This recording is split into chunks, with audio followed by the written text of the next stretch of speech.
do some sketchy shit. Do-da, do-da, hope I get away with it. Oh, do-da, day.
Hello, folks. I'm Dan Hollifield. This is Last Man Standing.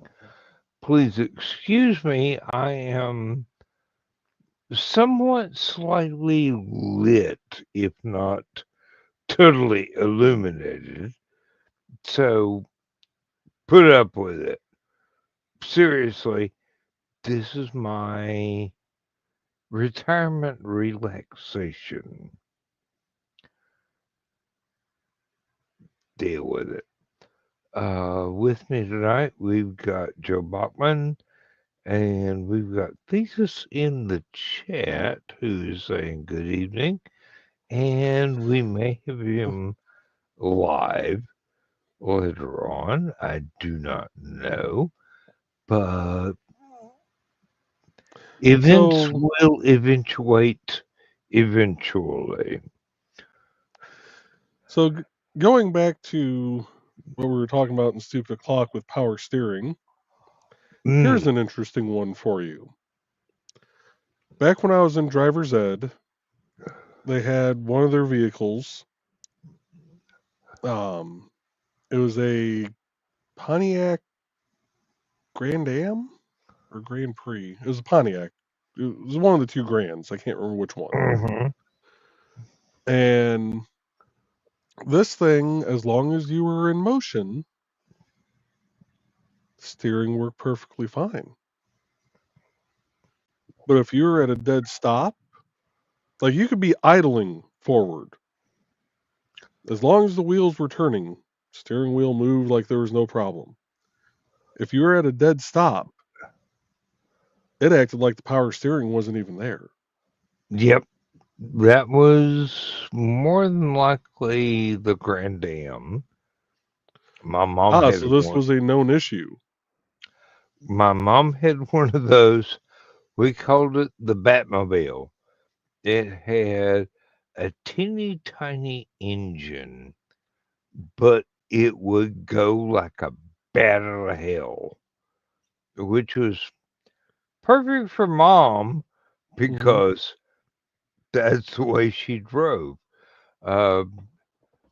Railroad trains learned to get out of her way. Um, I mean, seriously. Well, they had taken Crossword this. came down. She go, wait a minute, I can zigzag through that. I can see down the rail line. They're only about 500 yards away, and I'm going, Mom, that's several thousand tons worth of railroad. You do not want to be in front of it. She goes, watch this. Then just basically plowed through, and she still drives like that to this day. I'm sorry. She's got a bigger car now. It's a Yukon. It's almost as big as a railway train. Yeah. Um, Well, and they had she, taken this thing in to several shops to try and figure out what was causing that issue. Even replaced the power steering pump, the lines, like anything to do with the steering, they replaced on that vehicle. And if you were at a dead stop, you had to be He-Man Mhm. to get that wheel to turn. And the one drive instructor, he goes, how strong are you? I said, I'm fairly strong. He goes, okay. We're on some little side street, not a busy street at all. He goes, why don't you try and parallel park right here? I'm like, okay. So I do the little pull up and I put it in reverse and I go to turn the wheel and I go, what the? He goes, yeah, this is a test of your strength here. Go ahead and try and turn that wheel. He goes, by the time we're done today, you're going to be able to do a parallel park without ever actually stopping. Yeah. Or he goes, other than the initial pull up, up next to the vehicle to stop and put it in reverse. He goes, you're going to be able to do this in one fluid motion. My God, if he wasn't right. Oh. Exactly. Exactly. And that's it. The reason nobody was ever able to fix it is because it wasn't a design flaw. It wasn't a malfunction. It was the way the car was designed. Mm-hmm. Yeah, Uh, just none of the shops in Valpo had ever actually seen it. yeah. Oh, and Thesis is with us now. So, Good yeah. evening, sir. Hiya. Great show tonight. I actually uh, learned a lot Mm-hmm. as Nice. well as enjoyed it. Good. Yeah, I mean, seriously, Bruce was one of those people that was kind of enigmatic, Mm-hmm. endless before the internet, and you were able to do research. You just didn't know much. Yeah. Uh, oh, that movie with James Garner was an adaptation of what was it? A Philip Marlowe story, which Mm. was written by oh, fuck, I can't remember the name of the writer, but it was one of those things that was supposed to be 1940s, but when they got around to Mm. filming it, they made it late 70s. Okay. And I was always really sad that Bruce was one of the bad guys. So Yeah. he had to lose to somebody that basically knew better geometry than he did. Mm-hmm. And seriously, if they had actually had a one-on-one combat, we wouldn't have had James Garner for very much longer. He'd have Mm. been stuck in the hospital for several years, Mm-hmm. and Bruce would have bandages on his knuckles, but that's about it. Yeah. Uh, Man was lightning fast. Mm-hmm. I mean, seriously, lightning fast. You had to use slow motion to be able to see what he could do in real time. Mm-hmm.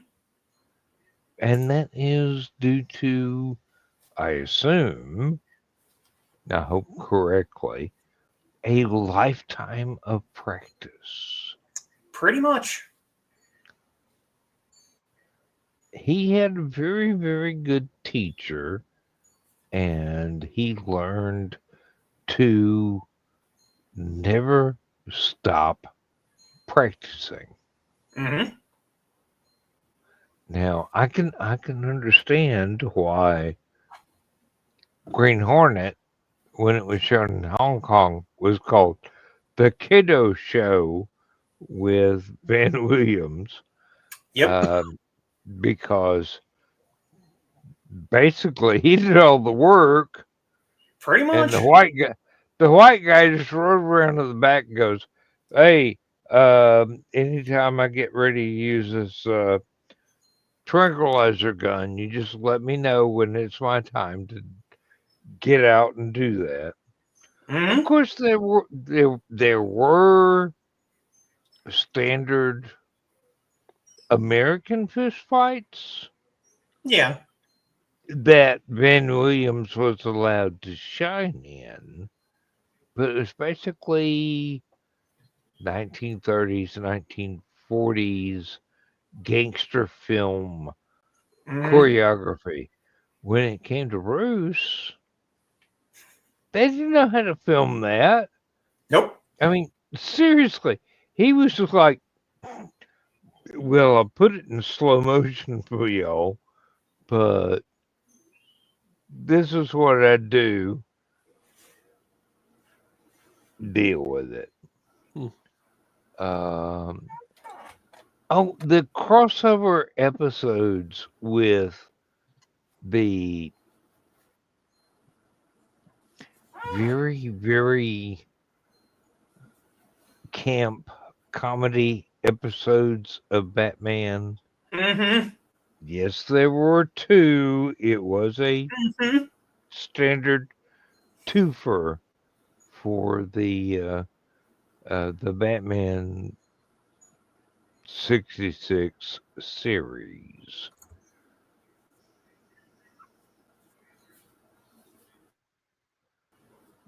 Burt Ward was terrified of, Mm-hmm. of actually having even a choreographed bout with Bruce, and uh, Bruce did not make that terror any less by going, "Oh, I'm gonna pretend I'm really pissed off about this. Mm-hmm. I'm s- I'm supposed to lose to this child Mm-hmm. in green boots and tights. Mm-hmm. Uh-uh. That's just no." But it worked because Bruce was the ultimate performer on camera. He did take direction. He did go, okay, I'll rent it in for this, but you got to let me, when the real bad guys show up, you got to let me cut loose. So he did. Um, that showed off in so many of his movies, Oh yeah. and I've seen some that nowadays I don't think you can actually download them anymore because uh,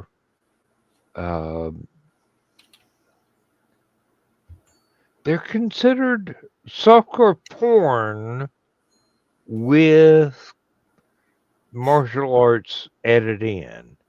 And I'm going, you're doing the man a disservice, really.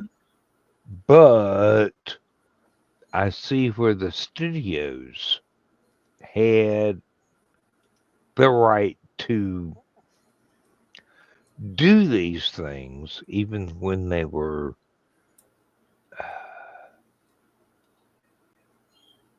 okay. We can't show Bruce beating up people all the time. We've got to show titties.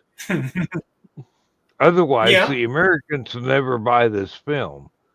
And I'm going, well,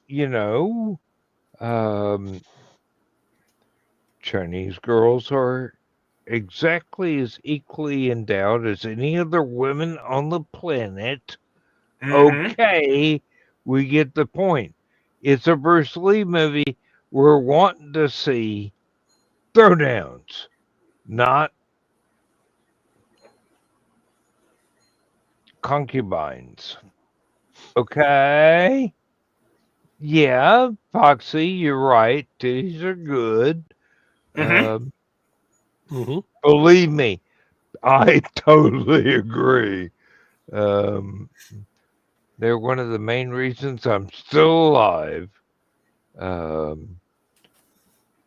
Because they are worth appreciating in every way, shape, and form they are presented, whether respectfully or disrespectfully. But still, no matter where you go, there they are. Yeah. To modify a Buckaroo Banzai quote,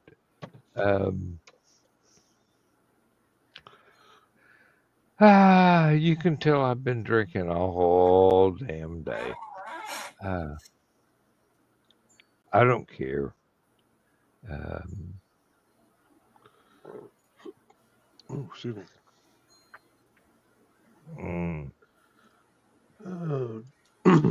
It would help I if should I shut actually had this some machine food. Yeah. Oh well. That'll be later. There we go. Should have been earlier, but I was in no mood to cook, and my wife wasn't either. It's been a very unfortunate anniversary of one of our adopted daughters passing away. So it's been a very emotional end of the week. And it's all right. It's all right. It's not one of those things you want to really draw attention to. Family knows that's good enough. Family knows. But other than that, bugger it. Millennium Hen and Shrimp. Oh, wait. Tear Pressure shows up at the exactly wrong time.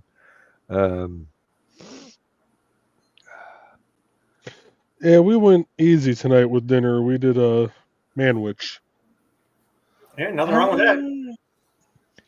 I do believe that when I do eat tonight, it's going to be something really, really simple that I can just go to the fridge and go, okay, I need this, I need this, I need this.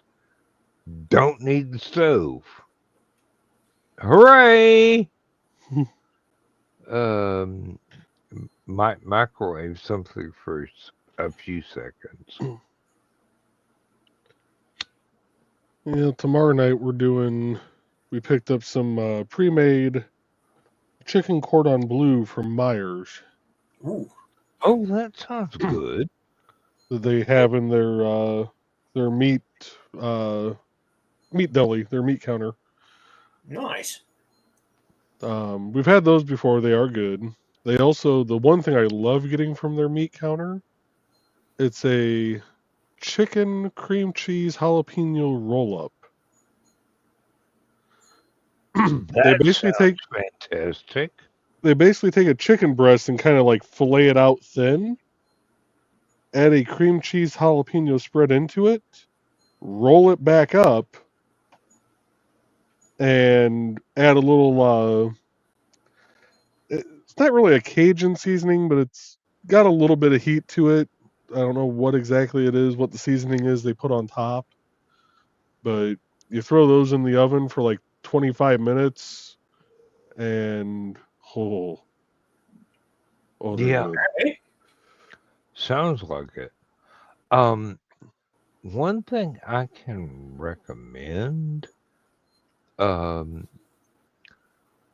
there's a guy that I have been watching that is basically a master chef, but he has been a ranch hand and cook for not only hunting expeditions but cattle drives. He has a chuck wagon. Nice. It is an Oldsmobile from Even better. way back. I mean, this Those, is those older historic. Oldsmobiles you can fit a full kitchen inside of, kitchen Mhm. sink Well, I included. know this one has no metal; it's all wood. It's one of those 1800 before internal um, or infernal combustion engines were invented. It's a horse drawn. Oh, Yeah, it is an authentic cowboy chuck wagon, nice. and he cooks with that. There's a full tent set up. He has a 5 billion ton cast iron stove that somebody has to turn around for him. It ain't him because he's older than I am. Um, and he will cook stuff on a campfire Hmm. in a Dutch oven, which means there are coals spread around the oven. There are coals scattered on top of the lid Hmm. of the Dutch oven. Or he will cook on a cast iron stove, which I just described as being something Godzilla would not want to pick up Hmm. because it would be stressful. Um, and I, having grown up in a family that had cast iron stoves the size of a fucking Volkswagen microbus in the kitchen, Hmm. going, yes, I can cook an entire Thanksgiving dinner with this, including a cake, by a little old lady that should not have been able to lift a spatula, much less a cast iron frying pan. Hmm. Just amazing skills that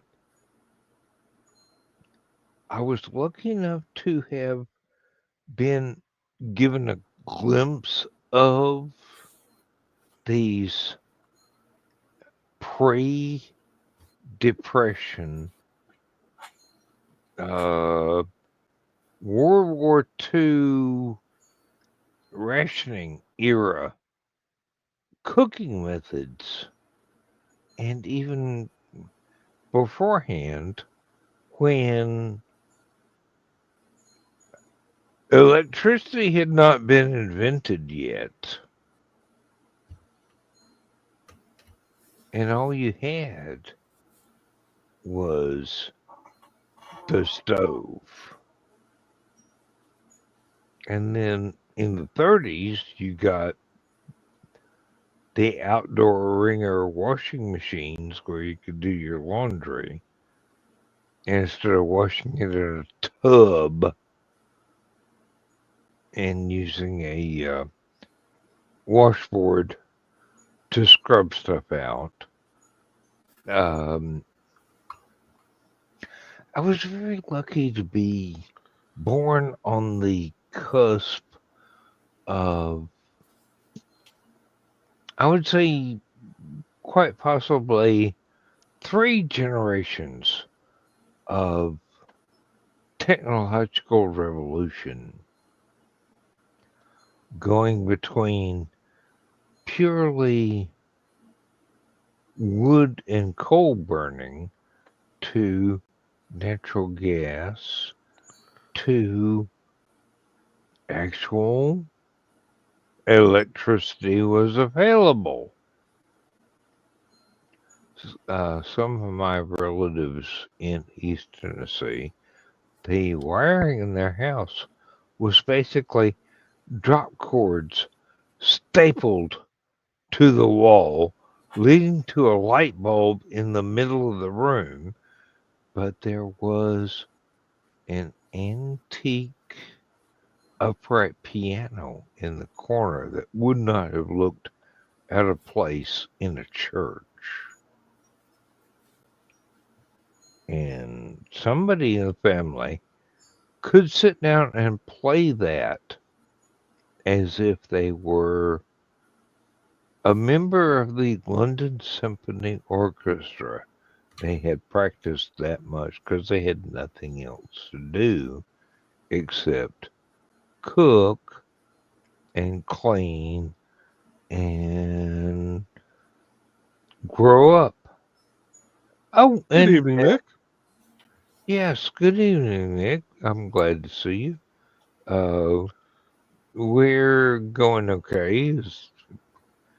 I should stop talking soon because I am more than slightly sloshed. And you can tell me by the pronunciation of the last word that I have had a minor cold for several days, and I did not want to go out, even though it was a nice temperature, into the wind today and get sicker.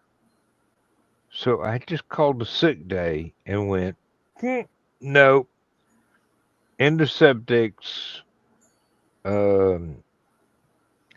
antibiotics, antidepressants, all of which mean copious amounts of alcohol, and over-the-counter pain pills, not the prescribed shit, which would get me hooked on things. No, not going for prescribed.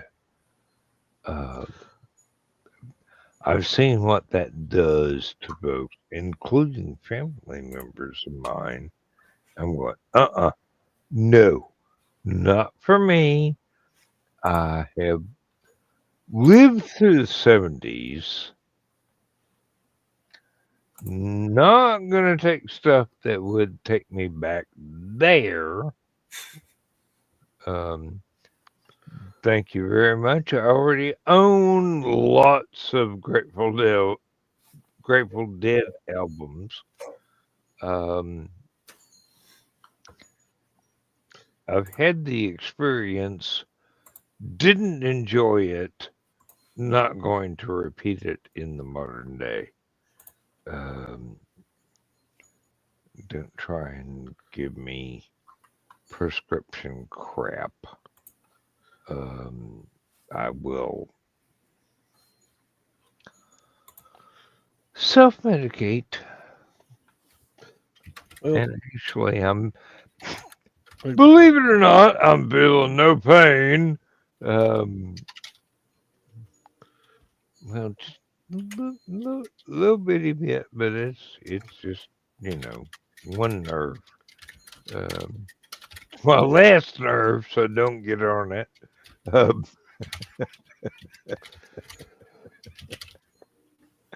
yeah, that was a Joe Dog joke, but I only steal from the best. then why aren't you stealing from Kiri? Because I heard them 30 years before he was born.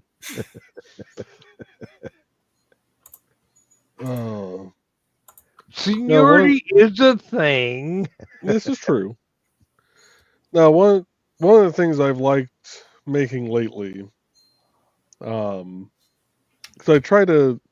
I'll cook a few meals during the week that are like just one night meals, and then the training from my grandmother kicks in where you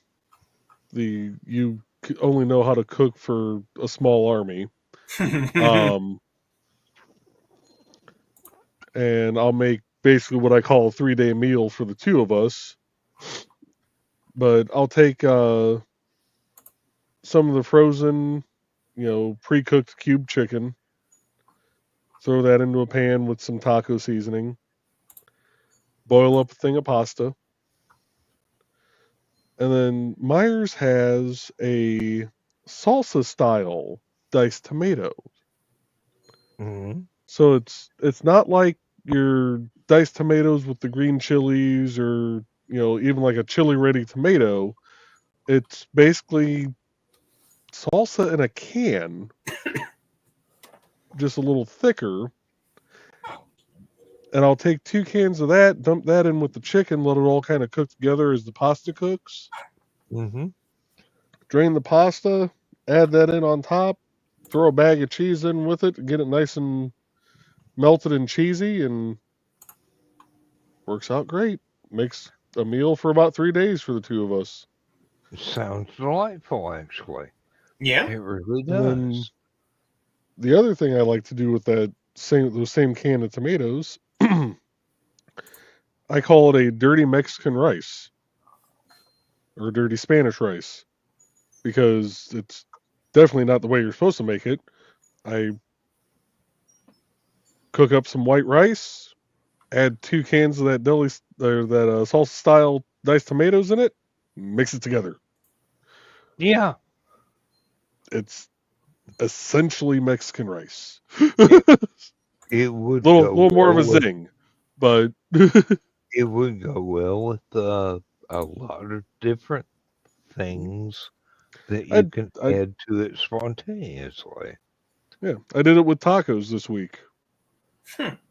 Made some chicken tacos, and you could either have that as a side or do what I did because we get the bigger tortilla shells. Mm-hmm. Slap that in there first, and then put the chicken on top of that, and a little cheese and sour cream, and there you go. We have learned to start buying the square bottom pre-made taco shells. Okay. Because they can be easily filled. Yes. And even after the fact, they can be easily warmed up in a microwave. You don't have to use an oven. You can. It might wind up being marginally better, but as long as the filling is one of those things that you can just throw in there and then garnish as necessary, it's fabulous. I normally don't get the hard shell. My mom loved hard shell, so did my grandmother. and I don't mind hard shell. It's just like you said, the square one. When growing up, I didn't have the square ones. They only had the normal taco shells. The square ones are relatively new in terms of shells. Yes. They've Um, only been around for about, as far as I can remember, I was gonna say at least a 5 years decade, or 5 years. so. I Well, figured it was that's as closer to a far as I decade. can remember. But yeah, they love the hard shells, and it's like I don't know if my grip is just wrong. Yeah, take that as you will. But eating a hard shell taco, I felt like I lost more. I was eating more just bland shell than I was anything else, because all the crap would fall out because the bottom would break or it'd just plop out the back end. I have heard a theory that corrects that problem. You put a tortilla, a soft tortilla, underneath Mm-hmm. your plate and eat the taco, and whatever falls out, you make another taco that's soft shell from that. See, now what my And neighbor used to do, he'd he would wrap his hard shell in a soft shell. Or if we were at a Mexican restaurant, because a lot of the Mexican restaurants, yeah, soft shells self refill, yes. If we were at a Mexican restaurant and they offered flour and corn tortillas, a lot of those places would, when you got the tacos, it was a double tortilla. mm, And he would ask for one corn and one flour and ask them to put the corn on the inside. yes, And because that's crunchier, basically.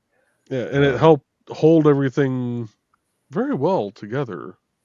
Yes, and I do believe some of the restaurants have adopted that, Mm. but they've got fancy names for it. And I'm going, it's basically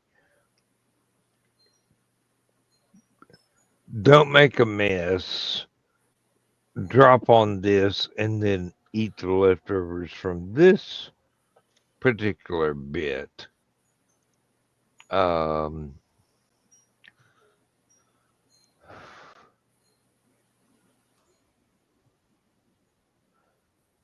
I'm about to have to start a cooking channel when the outdoor kitchen is available and finished. It's not anywhere near finished yet, but I want to go out there and build a fire. Damn it. Little bitty cast iron stove. I've got to finish assembling the stovepipes and put it up and mount it so that the wind cannot destroy anything, but it's also not going to set anything on fire. It's a little bit more complicated than a barbecue grill, but not much. And I am very intimately acquainted with cooking on a cast iron stove. Not one this size, because the one I've got is tiny. The one that my great aunt had was, well, let's say you could properly park a Volkswagen comfortably inside her cast iron stove. It would not stay drivable for very long, but The size comparison is about accurate. It took up almost the entirety of one room of her house. But she could, using coal and firewood, do an entire Thanksgiving feast of a meal with that one cast iron stove, including a cake. Woman was talented, but she was a teenager during the Great Depression. So in Eastern Tennessee, she learned these skills. Fortunately, I paid attention. I have not learned everything I could have learned from her while she was still with us, but I get the feeling that once I get out there and start cooking on little Bertha, she's going to pop up in the back of my mind and go, just a little bit more garlic? No. Stop, child. That's enough. Yeah. When your ancestors tell you you got it seasoned correctly, you go, Well, that's the proper way to do it with garlic, is you season it until you hear your ancestors say that's enough, child. Yep, exactly. Or any other spice. Oregano. I didn't know our last name ended in O. That's probably enough. Now, there's one I need to find. I would love to know where the hell my mother hid this damn recipe book before she went into the hospital.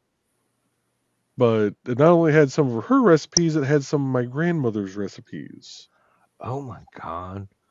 Family cookbook. Yes.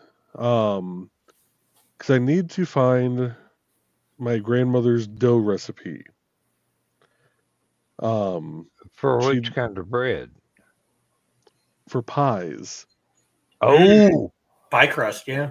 The pie crust is not, believe me, I would not attempt it myself. Lindsay has gotten quite good at it. I've made her pie dough before, and I do it the exact same way I saw her doing it growing up.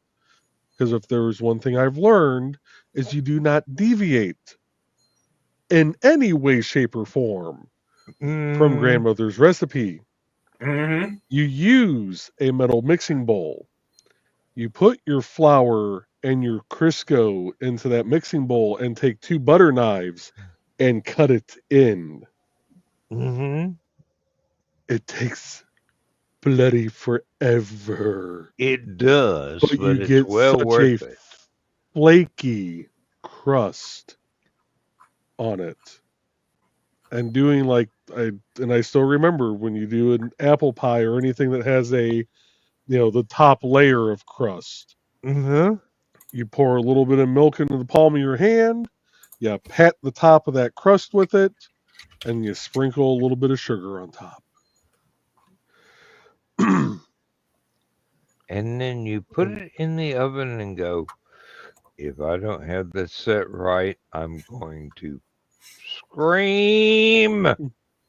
Oh no, if I don't have this set right, I know I'm going to get a visit tonight. Now, the one thing I am afraid of trying to make is my mother's dough recipe for pizza. Oh. And it's a very simple recipe. I don't remember the exact measurement of flour. I know it was 7 tablespoons of Wesson oil. that went in with it. Yeah. And then of course your yeast, and you mix up your yeast in a cup, all that fun shit. But I don't remember how much flour offhand. But anybody, when my dad tried to make her pizza, my uncle tried to make her pizza, we all ended up sick. They If it didn't follow. didn't follow something in her directions, Yeah, and really. I, There you was know, something unwritten that nobody knew to do. and I think part of it was they just didn't follow the directions correctly.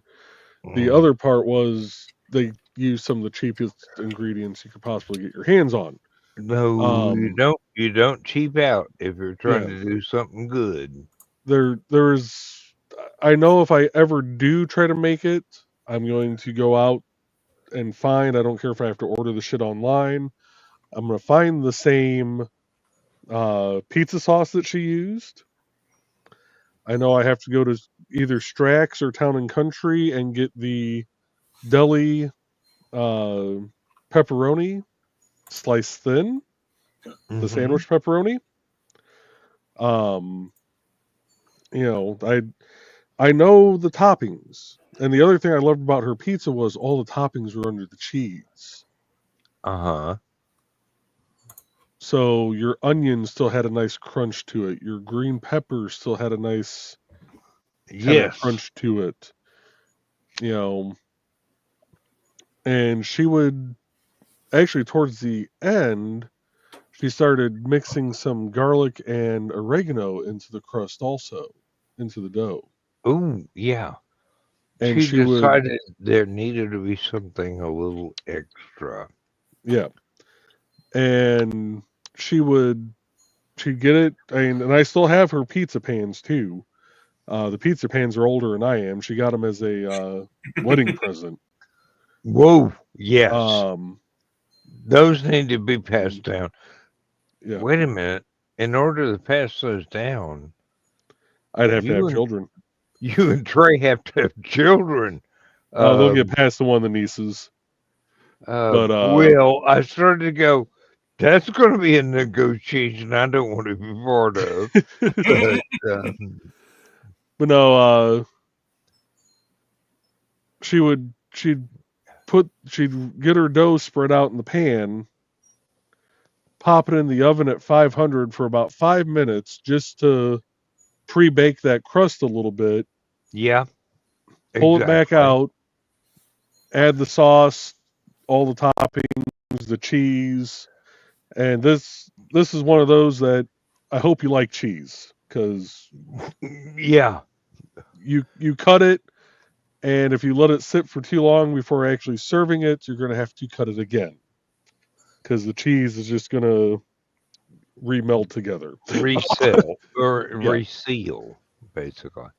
Yeah. Um, Um, but yeah, that is I want to try and find her recipe. I even have her. I still have the KitchenAid with the dough hook in it. now, So two people online I would recommend is a lady that has a channel called Hillbilly Kitchen. Let me speak precisely here instead of slurring. And Cowboy Kent.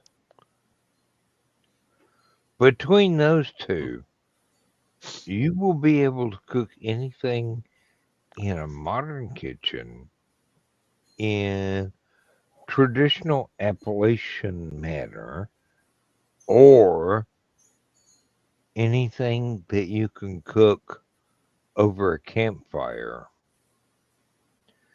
in a cast iron Dutch oven with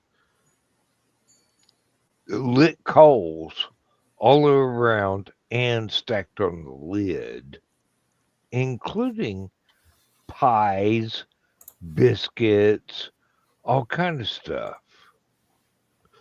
But seriously, what? Okay, you pop something up here. Let me see what that So is. Talker sent me down a rabbit hole. He sent me this video of a guy he 3D printed dice. I'm trying to find the STL and I came across this. It's a dice jail Mm-hmm. for when your dice aren't rolling properly for you, including a little dunce cap to put on top of it. Okay.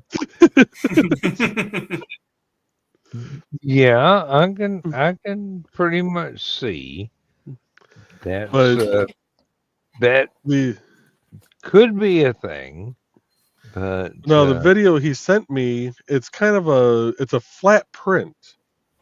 And then you pop all the pieces off and the dice all connect together.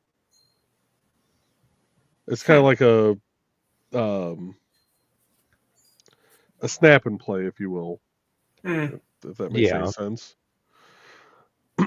And someone said they downloaded that from Maker's World. And I'd love to know what the hell they typed in because I have yet to find the damn thing. Yeah. And after three attempts of searching, I just finally went dice. Yeah, that was a mistake. I'm getting every form of dice they have on here.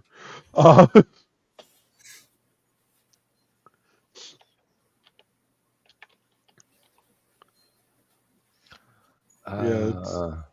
So yeah, I'm going down a rabbit hole right now.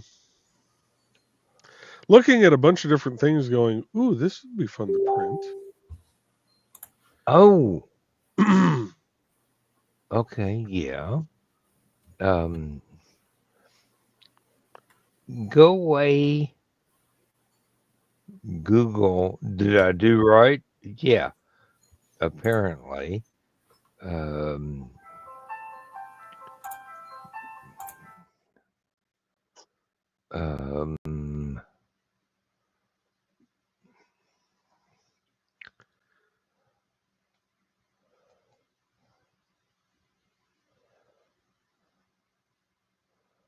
Let's see, is that going to be a decent link?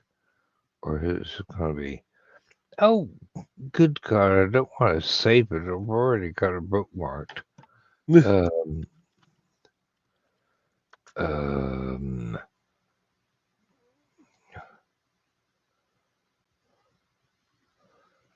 Okay, copy link address.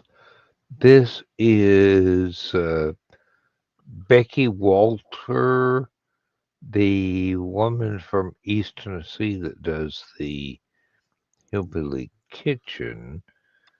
And I just realized I saved it on the wrong computer. So I'm going to have to go just the one channel and go Rack-a-boom.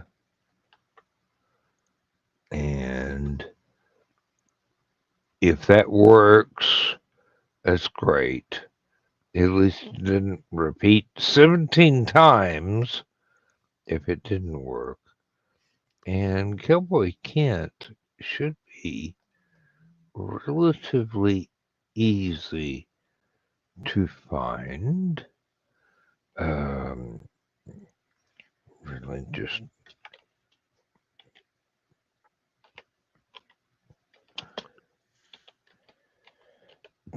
trying not to get a porn site by accident. I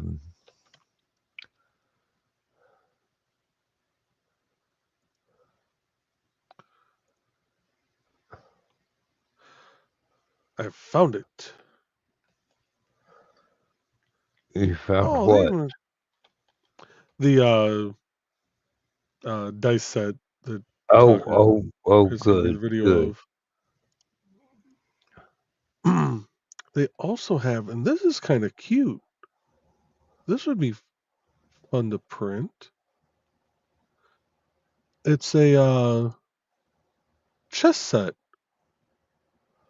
Kind of like a flat print, like if you want something to take with you. Yeah.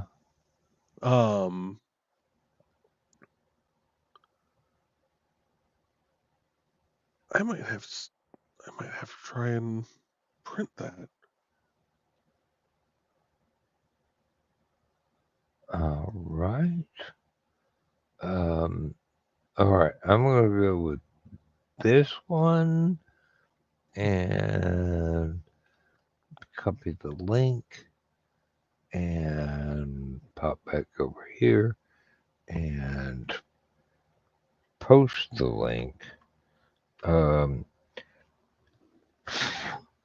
Evidently, he has been a cattle ranch cook and a hunter's guide cook Mhm. for over 25 years. Oh. So, Kent knows what he's dealing with, as well as Miss Becky. She knows exactly what Appalachian cooking is, Mhm. and both of them are fascinating and will teach you a lot, even if you're not particularly cooking inclined. Oh yeah, thank you, Nick. Yeah, um, uh, Kent Rollins is amazing. Yes, he is. I have all three of his cookbooks, and I'm waiting anxiously for the fourth one to come out. It usually takes 2 to 3 years, but he's already covered a lot of stuff with the first three. So it might take him and his wife Shannon an extra amount of time before they come out with a fourth cookbook, and they have incredible salsa and pickled hatch chili peppers in green and red or mixed, and a lot of other things that they sell from their website. And I just keep going, I need 2 of those, I need 6 of those, and 17 of those, but we'll just order one right now. And there are spice mixes as well as actual sauces and salsas, if I made the differentiation in the pronunciation correctly. Um, and Miss Becky, oh, that was very Appalachian. Ms. Becky. Mhm. Um, I mean, seriously, you only give that title to somebody you highly respect. Um, yeah, uh, between the two of those is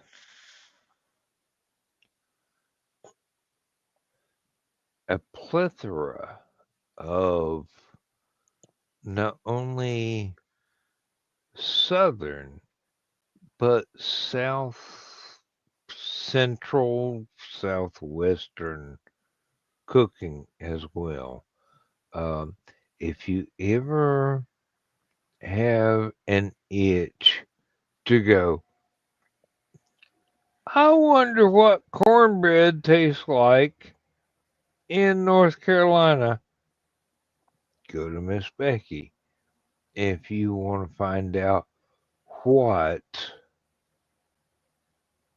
an entire roasted deer tastes like in Oklahoma, cowboy against you, man. Um, and it's not going to be one of those We put it in a slow cooker and let it go for hours. Well, I had to stay up and tend the fire for about 18 hours, but Shannon had coffee ready for me at strategic moments. Seriously, those are two of the greatest books that I know of. Bless you, Joe. Oh, Bless you. I needed that. Oh, I think I just gained about 2 inches of height back. Hey, if Felt if your about half my spine spine realigned. if your spine just pop back into place, that's good. I try and do that every morning when I wake up. Sometimes I'm 5'11", and sometimes I'm 5'9". It just depends on whether or not I stretch successfully when I wake up. Um, and Nick, what card are you talking about?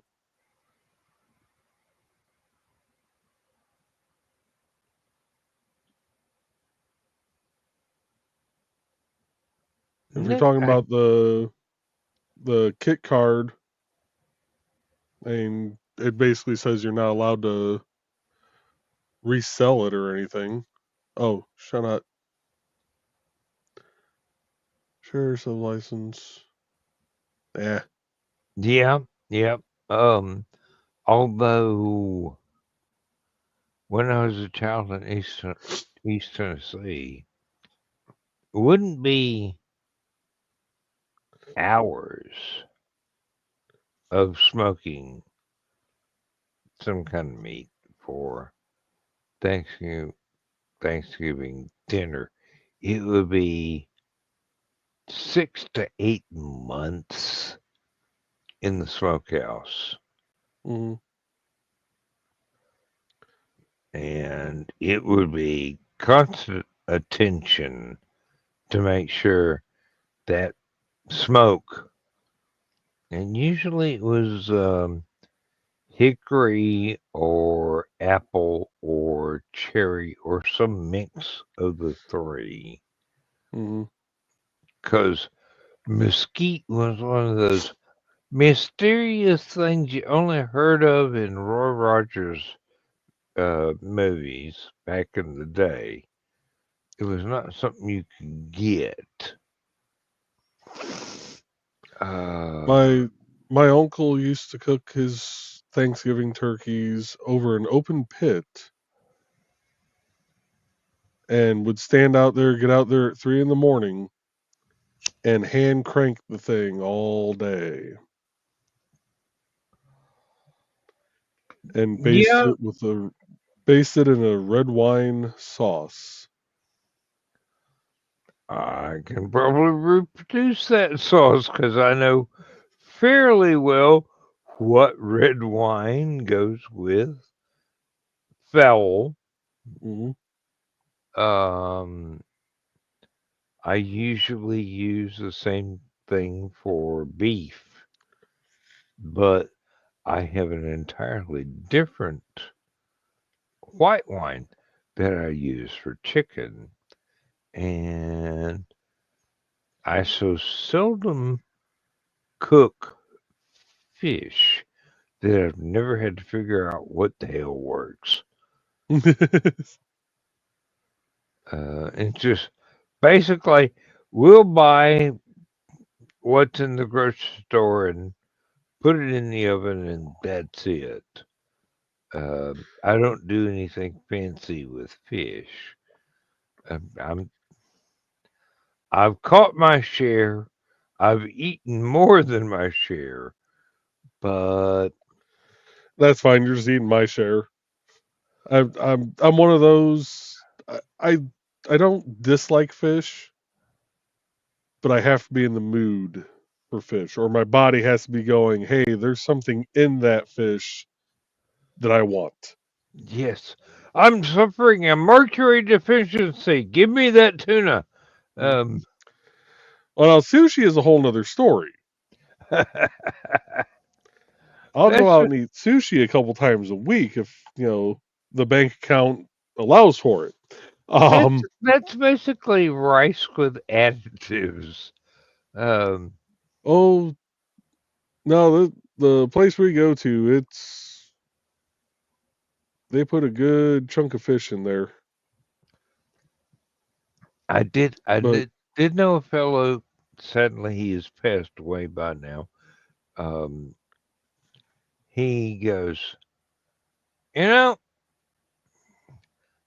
go to them one of those sushi restaurants, but I don't know why I'd pay top dollar to eat the bait that I used to catch a real fish with. I'm going, well, dude, that's not cultural appropriation. That's cultural put downs right there. You shouldn't say that. And he's going, what are they gonna do? Sue me? I'm 80. my buddy Deal with it. Tony made the mistake a couple years back of going on kind of a sushi bender. Oh. He had sushi pretty much every day for lunch and dinner for about 6 days straight.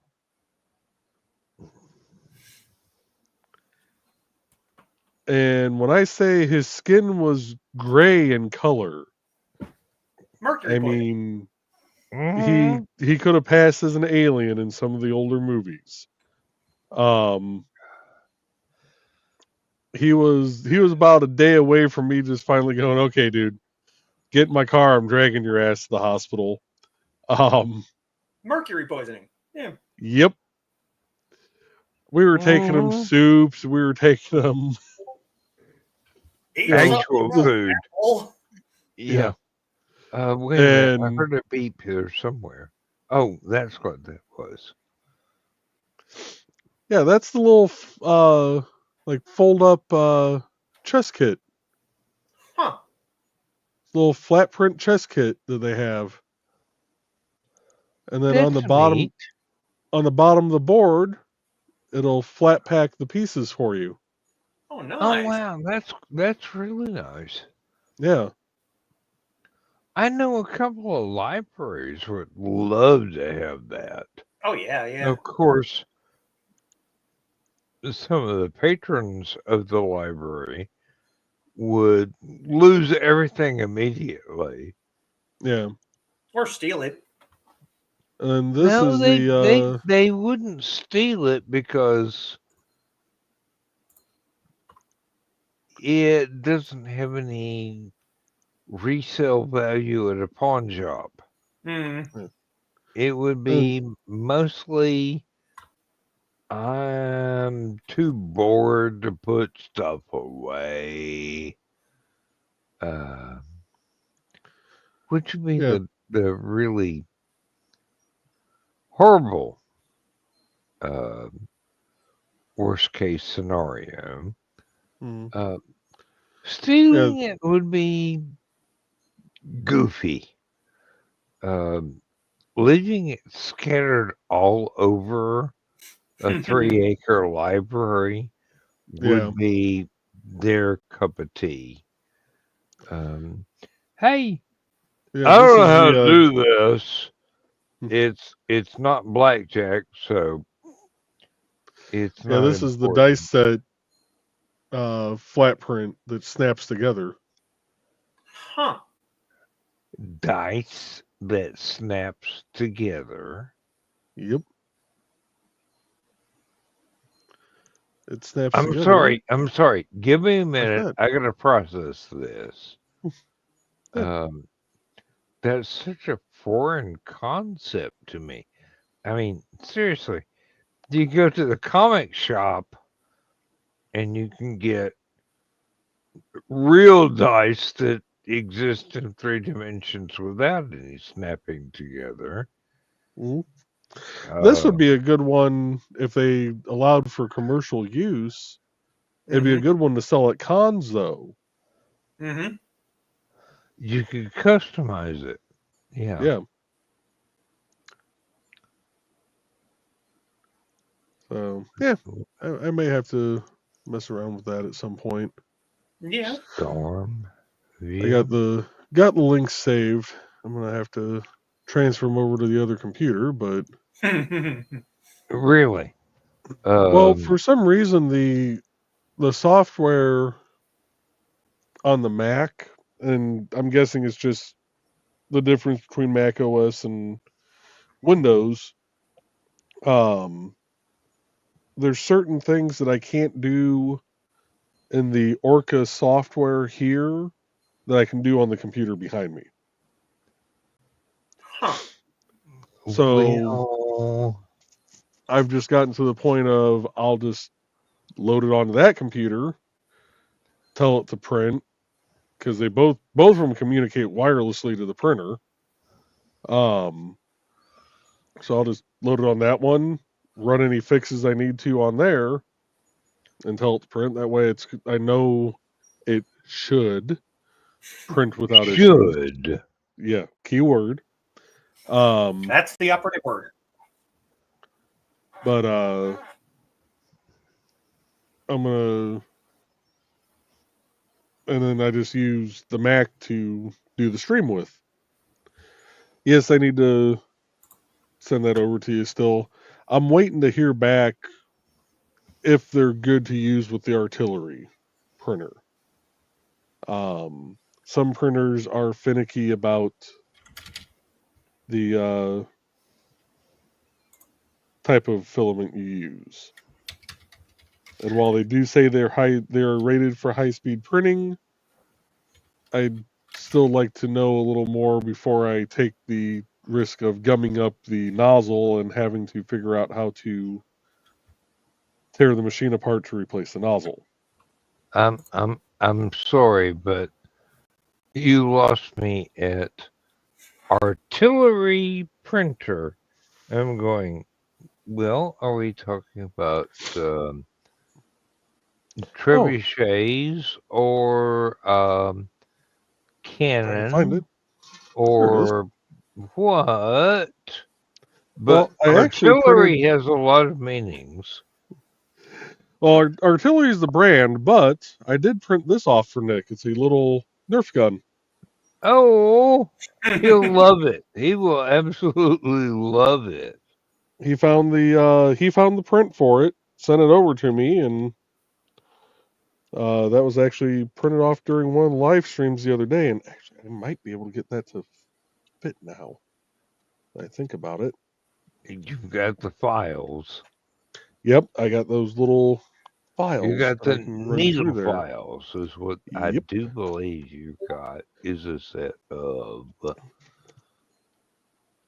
which I find invaluable. Yes. You just need Those to make things sure. can do so much. You can even sharpen the scallop blades of a knife that has the 10th generation Ginsu. I can saw through plywood serrations in. Mm-hmm. But if they get dull, you need a half circle needle file to sharpen each individual bit of that blade before it goes to just the straight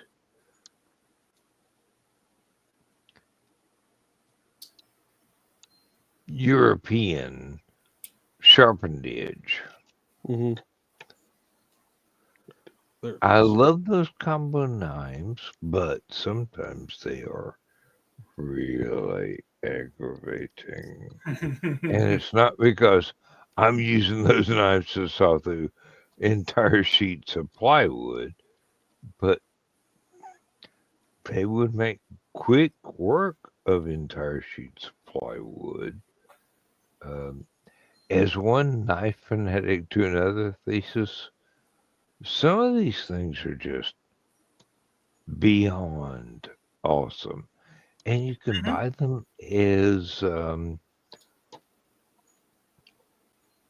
knives designed to cut floor tiles when you're laying out a kitchen floor or something. And they're really inexpensive. But you're talking about a hawkbill that would pretty much terrify Tony Stark if somebody came at him with it in full armor. It's not going to disassemble the armor, but it's certainly going to make a serious slash in it. Somebody makes a sword like that, I'm going, y'all been learning stuff from the obsidian blades of Central American natives, haven't you? That shit was razor sharp. I've got a couple of pieces of obsidian that I have been trying to preserve as historical interest rather than, ooh, I can cut shit with this. I may be a redneck, but I'm not that redneck. Pretty pieces of engineering are objects of respect. Doesn't matter if it is stone hewn or metallurgy or something put together as like a fishing rod or something. Half of it being graphene and the other half being wrapped in damn near bulletproof material, but it's still so light.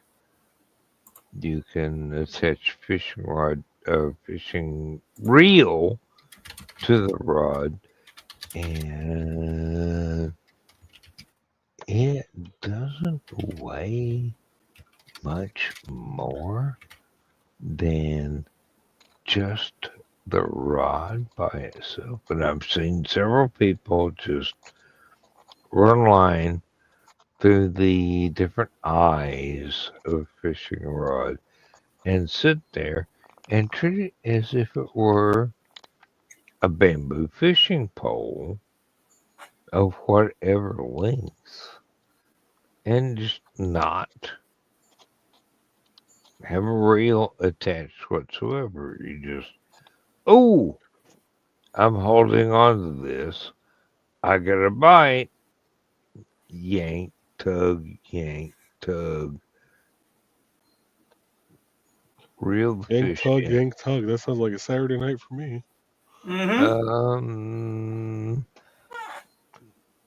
Well, not going there.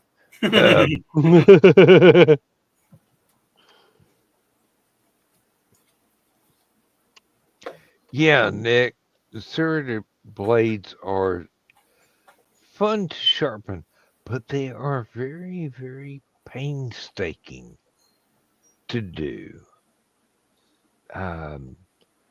You've got to get each scallop in the serrations individually.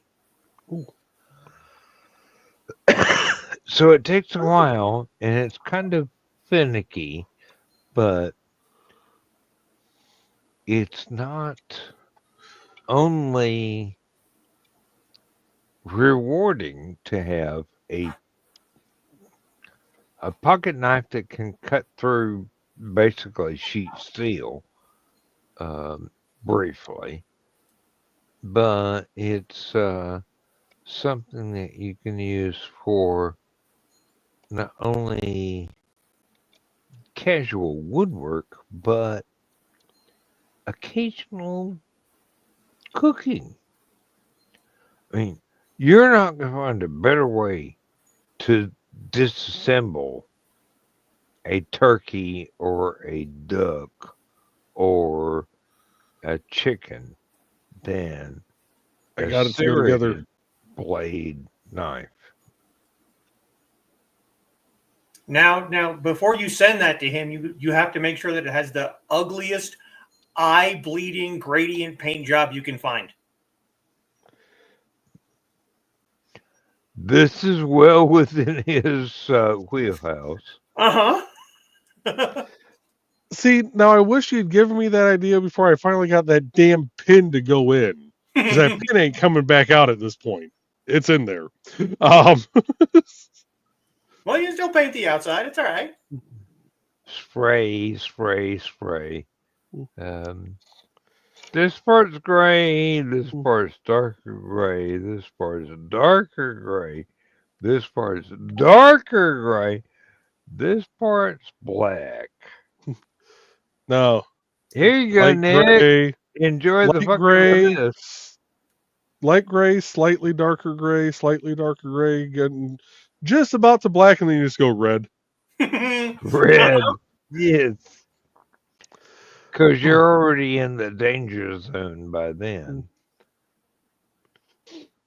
But We love you, Nick. Yes, we absolutely do love you, Nick. and Nick, if I did do that, I would print a second one all in white to ship along with it. Well, basically, I've got to say, Nick makes it both fun to pick on him. Mhm. Besides, this is proof that I don't just do only gradients. Kind of more than a little bit cruel, so you don't really want to do it. Pick on him. He's got that presence, that gravitas, the I am a person that has this knowledge and am willing to impart that to any willing listener, but at the same time don't have a corn cob up my ass, so if you want to poke fun at me, I can take it.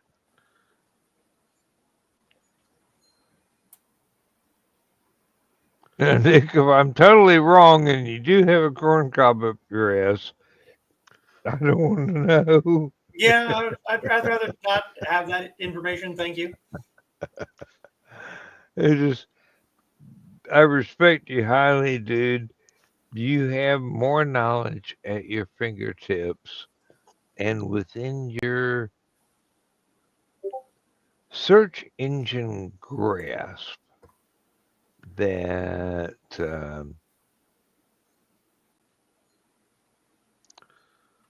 my respect for you has already been earned.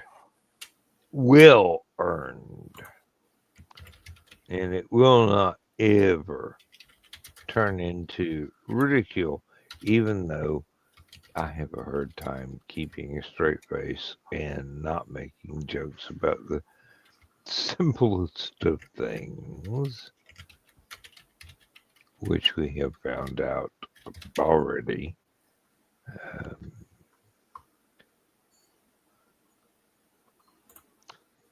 Need something to snack on. Oh.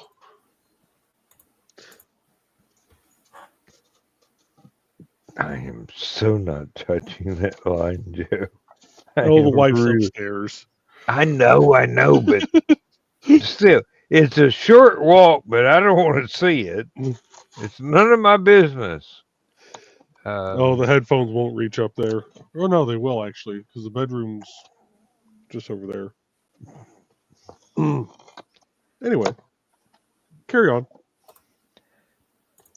It's holiday season. I stopped at Walgreens today to grab some latex gloves to be able to paint with, and of course they already have out the Queen Anne dark chocolate cordial cherries. Oh Jesus, I hate you. I love those. I absolutely love those. I can eat an entire box in like 15 minutes. You can have my share because I can't stand those things. I'll take a chocolate orange over that crap any day of the week. See, I like chocolate oranges too, but these have been a fan favorite since I was a kid. Yes. Bonus points if they're chilled. I did not discover the dark chocolate version until I was much later in my own personal perversions, but oh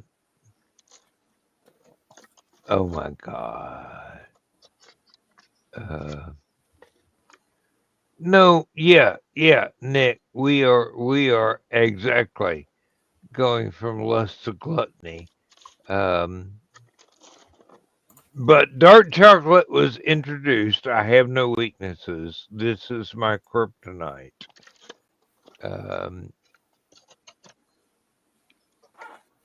Anytime you need to defeat Captain Dan, you just hand him dark chocolate. Doesn't matter whether it is American or British. It'll be. I'll let you live for now. Let me eat this. And by the time I'm through, I've forgotten you existed anyway. So if I ever actually get a chance to meet you in person, I should bring along the bottle of dark chocolate liqueur that I can get at my local alcohol shop place.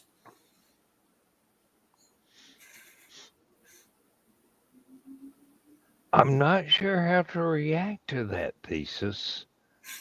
I think that'd be good in coffee. I think either an inappropriate reaction or a coma will be involved. I may actually have to change my underwear if you show me this stuff. Well, I know now for next year when I come to Hallowcon, I need to not only bring a extra bottle of the Indiana whiskey, but also a thing of dark chocolate. That Indiana whiskey is absolutely amazing. I mean, it is seriously every bit as good as the Irish whiskey that I just pay through the nose for. And it's nowhere near as expensive, I venture a guess. But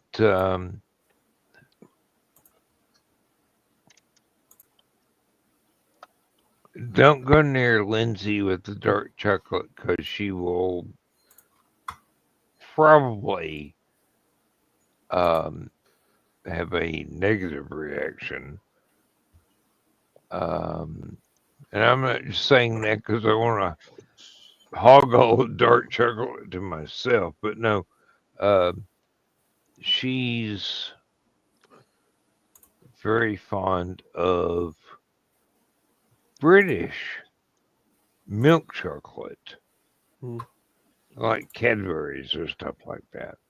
But when it comes to dark chocolate, she just goes, sorry, someone let a skunk into the chocolate factory, and this is the result. You eat it.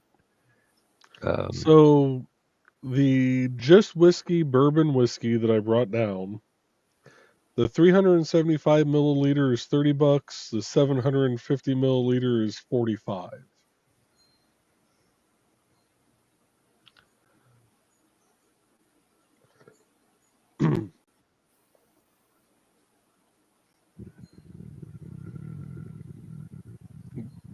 Dan's doing the math in his head. No, it ain't math. I'm trying to read a calendar. How long until I can get this light again? I'll send you $200. Just bring as much as you possibly can.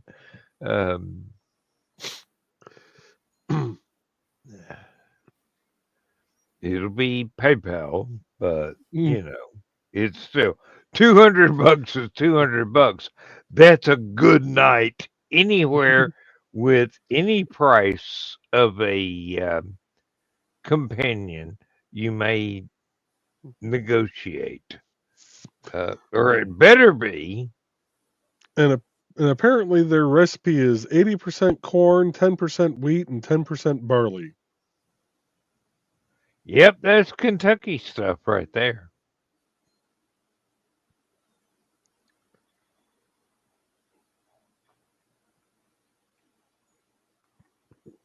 Although it's harder to grow barley in Kentucky because almost every field is on the underside of a hill. Yeah. Sort of like West Virginia. You drive around and you go, oh, all these picturesque curves. And you go, yeah, but people live in houses underneath the road because it's so freaking steep here. Those are almost D&D villages all of their own, or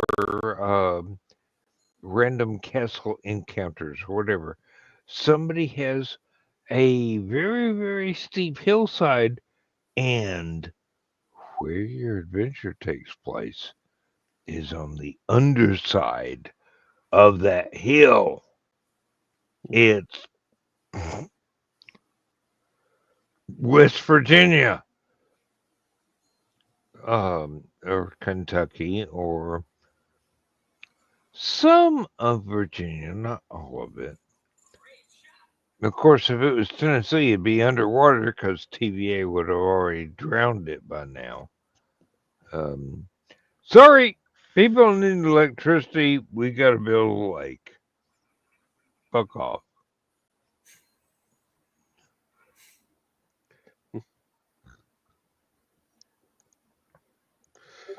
And yes, 45 does buy a lot of Mountain Dew. And the revenuer's got to catch me first going down the backside of the mountain.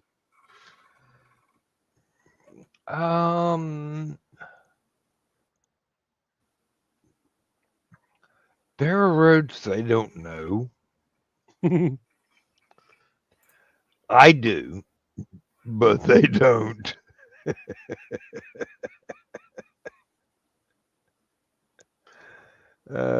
Wait a minute, Nick, what's this? No,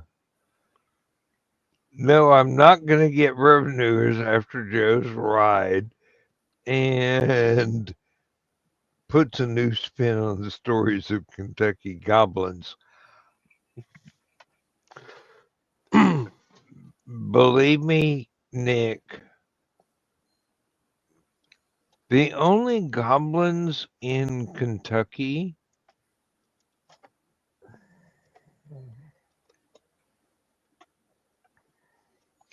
would be very much like Uncle Carl. They just follow Dawn and Aunt Donna around, appreciating God's artwork. That's about it. They wouldn't care about the rest of us. We're not important in the cosmic scheme of. Oh my God! Would you look at that? Sir Mix-a-Lot has a lot to say about this particular situation. I suggest that if you really care, you look that up and please have an open mind. If not an open wallet, don't buy anything on those pages. But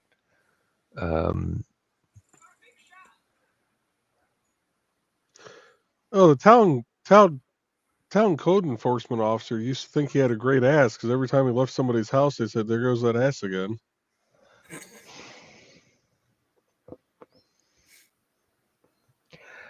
yeah, I'm surprised our county one has not been shot several times over the last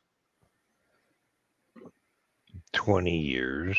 However long he's held the office, God knows I've been tempted, but not worth the paperwork. Really, not worth the paperwork.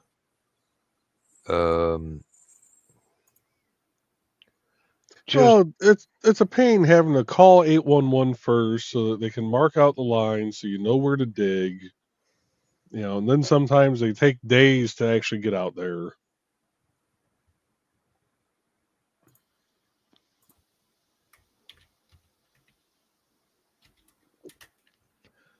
in this county, they just drive around and going, you know,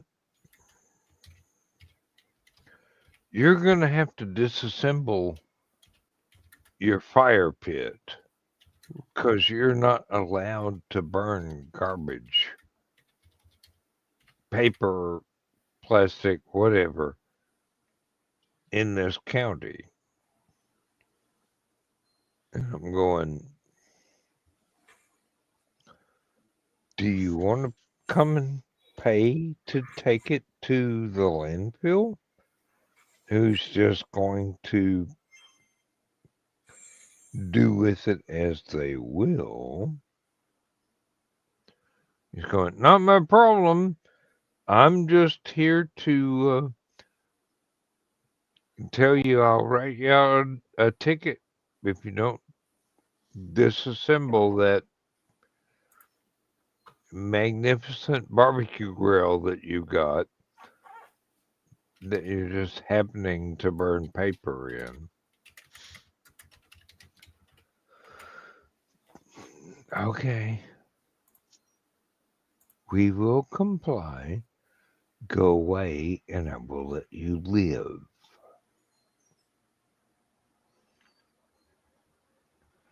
That is exactly my reaction to the code enforcement officer. Go away and I will let you live. I'm an old man. Life in prison does not hold any fears for me.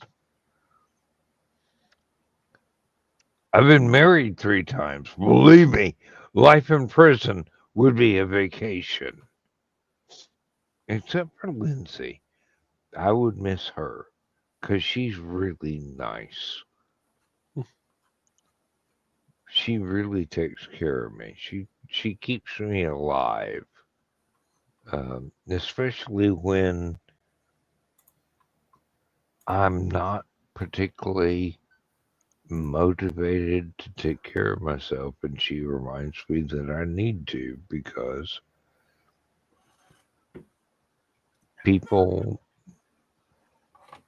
actually do care about me, and some of them depend on me for Aphelion stuff and whatever, but I'm just going, honey, it's a struggle sometimes. It's a real struggle sometimes.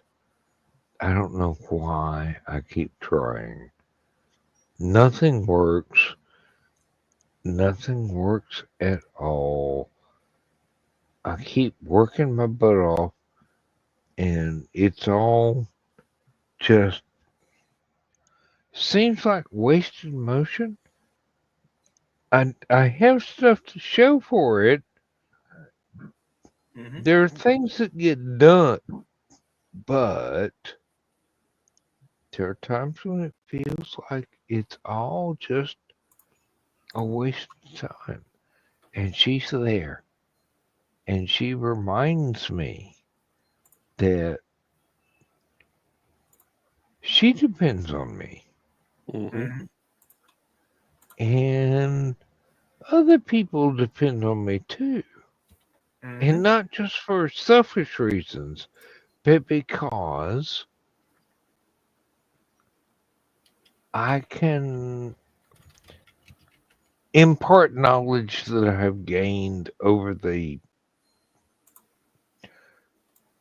sorry, almost said centuries. I shouldn't say that. I'm slipping into old Dan mode here. Um, Not I'm supposed Take to. st- take a page out of Nick's book. Never admit that you're a cryptid on live feed. Uh, I'm not a cryptid. I'm an old god of Appalachia. Uh,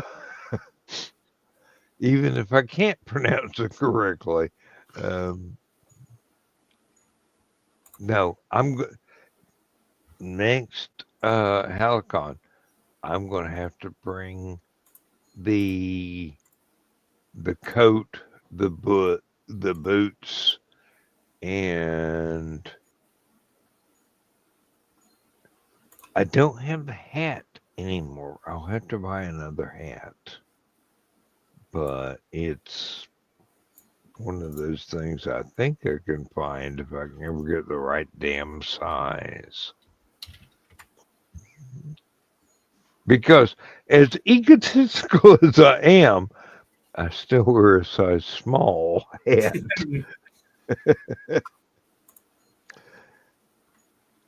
see, and I don't think I'm overly egotistical. I have a hard time finding a hat to fit my big ass dome. Uh, Go to Cracker Barrel. They've got nothing but hats in your size. Uh, pretty hats that I wish I had one. But no, they don't have anything in my size for a pinhead. Um, see, I always have to buy the ones that they say are like one size fits all. Basically, they have like the stretchy band. Bullshit. Yeah. And even some of those don't fit me well unless I get a larger size. But like the actual like baseball caps, the ones with the little Mm, snaps in the back, unless I've just recently gotten my hair buzzed off by like a number one trimmer, those things don't fit me. Like with how thick my hair is right now, and it's not even that thick, I'd have to put it on the last snap, and at that point, that's just useless because all it does is unsnap. well, right now my sailor's cap, which is too small, is a 54, which is a 6 3/4 hat size. It should be about 7 1/4 to fit correctly.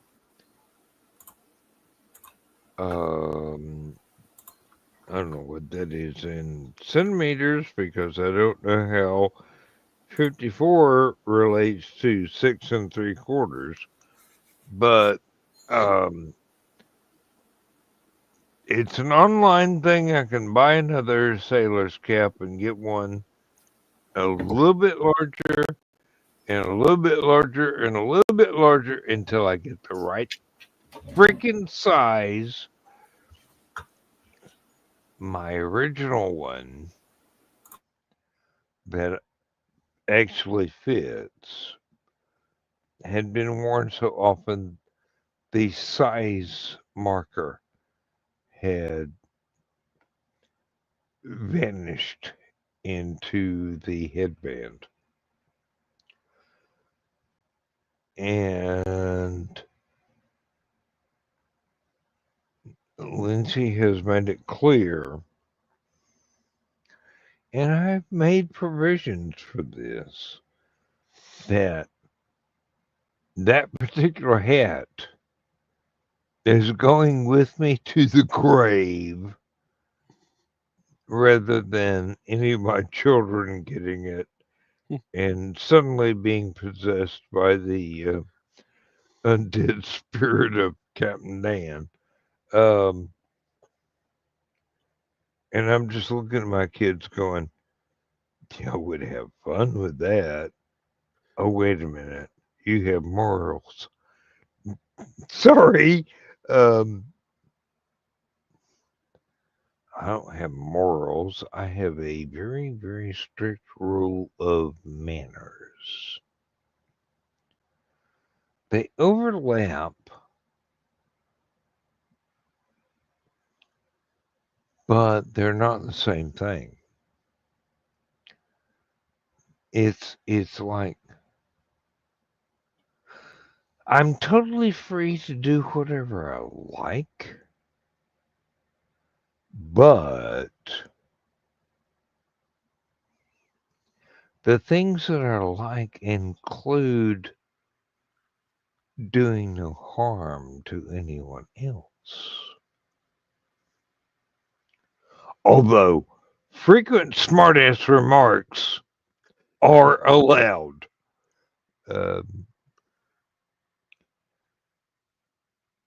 Joe Dog, beware.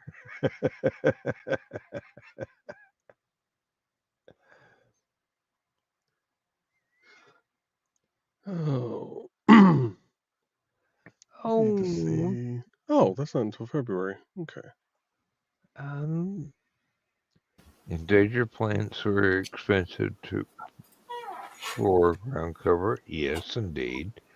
I'm not alone, and I'm planting trees others will sit under.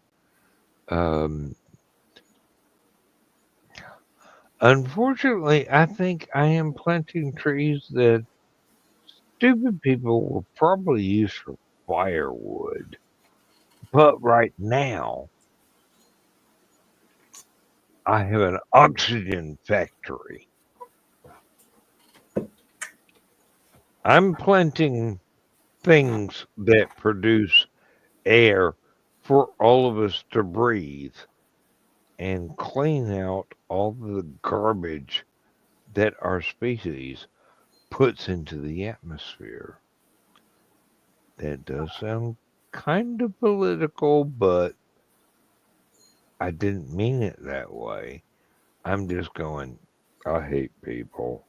They don't care about anything except their own pleasures, except for some few that actually care about what's going on biologically, ecologically, historically, and, well, you giggle, but historically is a very, very valid point. Mm-hmm. We make history all the time. It's not necessarily good history, but it is history that needs to be recorded nonetheless. Mm-hmm. I mean, all of our mistakes, everything that we've done right or wrong, does need to be part of a record that people can learn from later on. It's easier with the internet, but making plans to record such a thing as if the internet didn't exist, Mm-hmm. that's a worthwhile pursuit. Mm-hmm. When we're only 10 minutes away from being a 2-hour show, Yep. uh, 2 hours went by quick. It usually Well, does. you know, it's us. We have fun talking. We really. I mean, this could be a 25-hour show, and aside from nodding off and showing people my bald spot, we'd all keep going to our individual limits. And speaking of individual limits,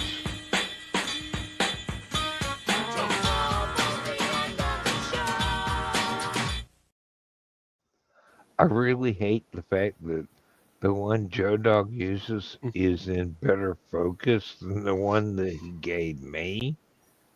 That don't seem fair, but See, now I feel like I need to print off a 3D version of the sock that There you go. Don has.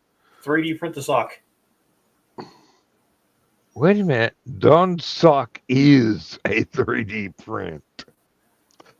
True, but She I'm can, too lazy she to can dye wear my it. own. I mean, seriously.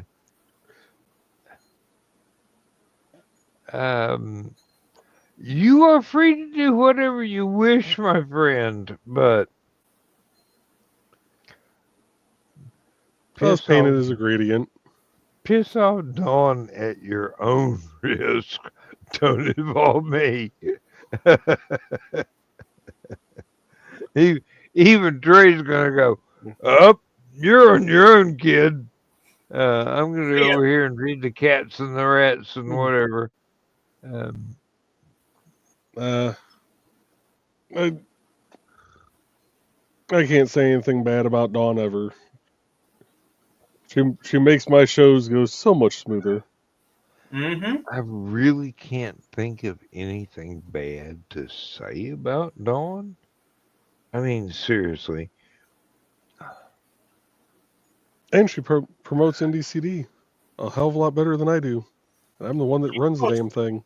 Everything better than any of us do. That's Well, there's that too. Yeah. Yeah. I mean, I think of her as this tiny teenage girl that I briefly met in high school and then graduated and left high school.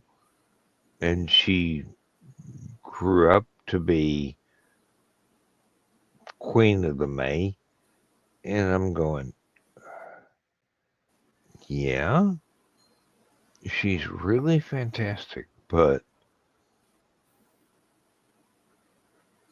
she feels like someone I should be protective of, like one of my daughters. I'm going, wait a minute, she won't like that. I should be able to make jokes and pick on her and, just treat her like everybody else in our particular peer group. no. There's nothing that says you can't do both. You can be protective and also see someone as a peer and joke along with them. I do it all the time. Yeah, and That's called being the older. That's called being the older sibling. I'm allowed to pick on my little sister. God help you if you do. Exactly.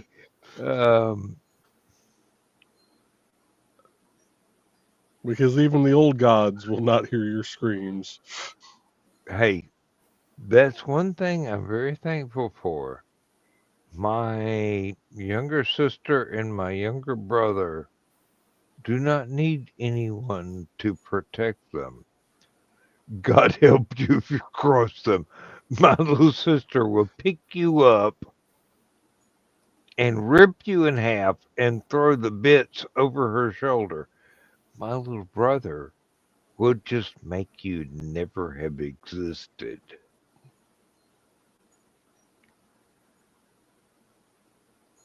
he's in one of those Masonic lodges, so he's got connections. Your records will cease to exist. You got to renew your driver's license. You go, who the fuck are you? This is a fake document. You don't exist. Well, when my little sister got married, my wife and I drove down to Kentucky for the wedding, and I pulled the groom aside after the ceremony, and he goes, "Let me guess, I'm about to get the big brother talk, aren't I?" I'm like, "Oh, I'm sure you've already heard talk from my father and all my uncles. I won't give you the big brother talk other than this. Pray they get you before I do."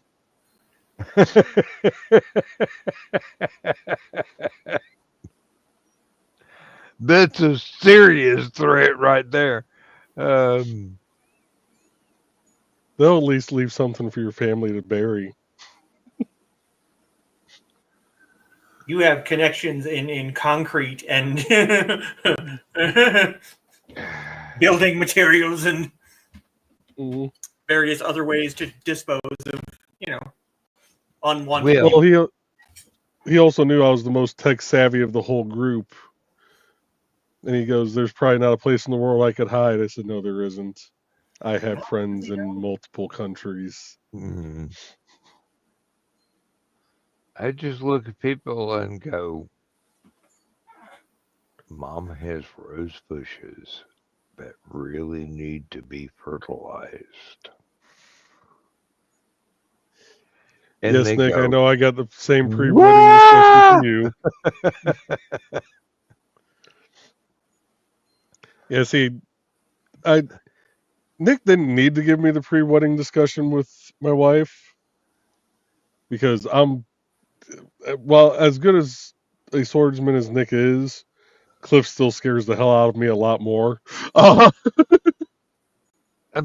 Wait a minute. Trelena should scare the hell out of you a lot more.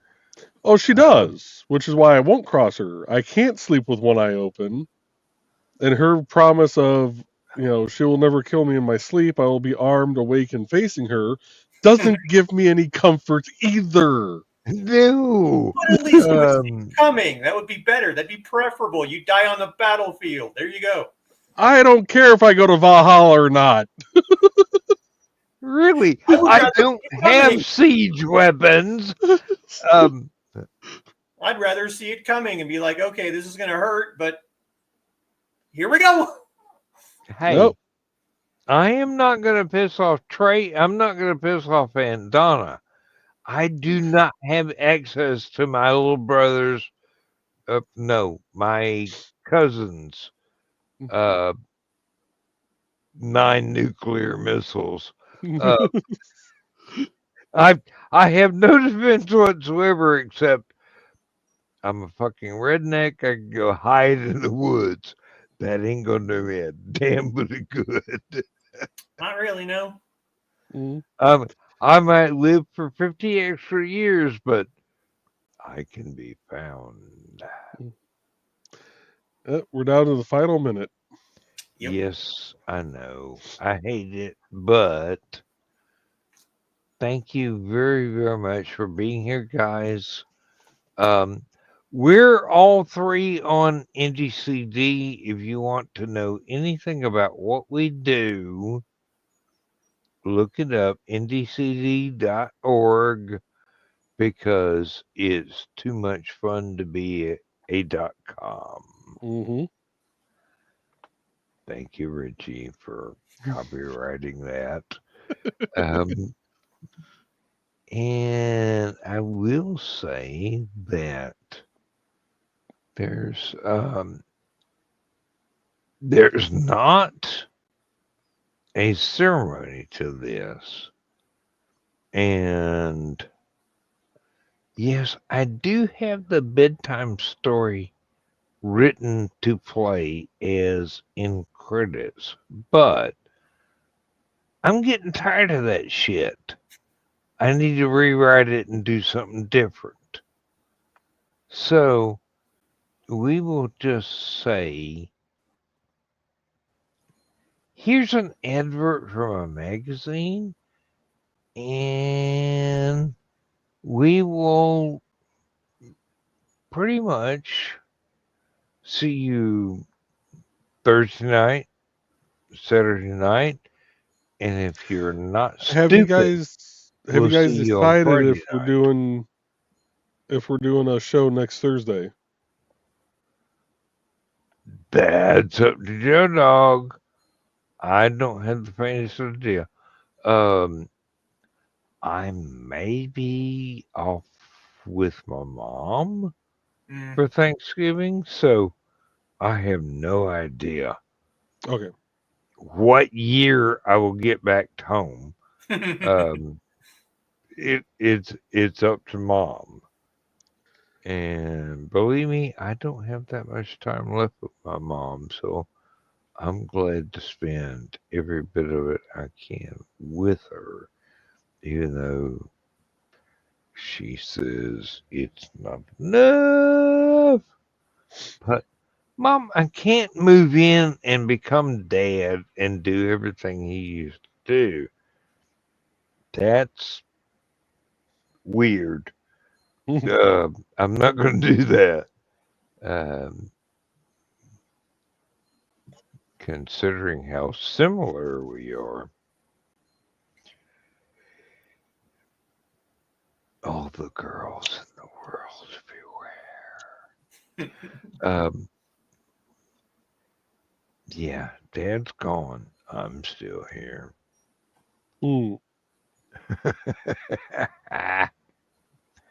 And good night, everybody. We're going Good to night, call it folks. quits right about here. And thank you very much for being one of our audience, whether it was live or in the replay. I started to say afterlife, but Nick might get offended by that. So we'll just say, good night, everybody. Good night, folks. Good night. Hello, I'm Dan Hollifield. I'm the senior editor and publisher of Aphelion Webzine, the world's oldest free creative writing e-zine since 1997. Since then, we have helped over 500 amateur writers learn what they needed to turn pro.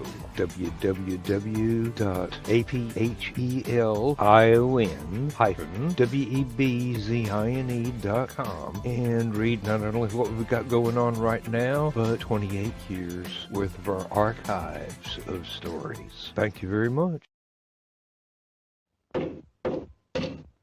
Oh, son of a gun. You thought I was going to say son of a bitch, didn't you?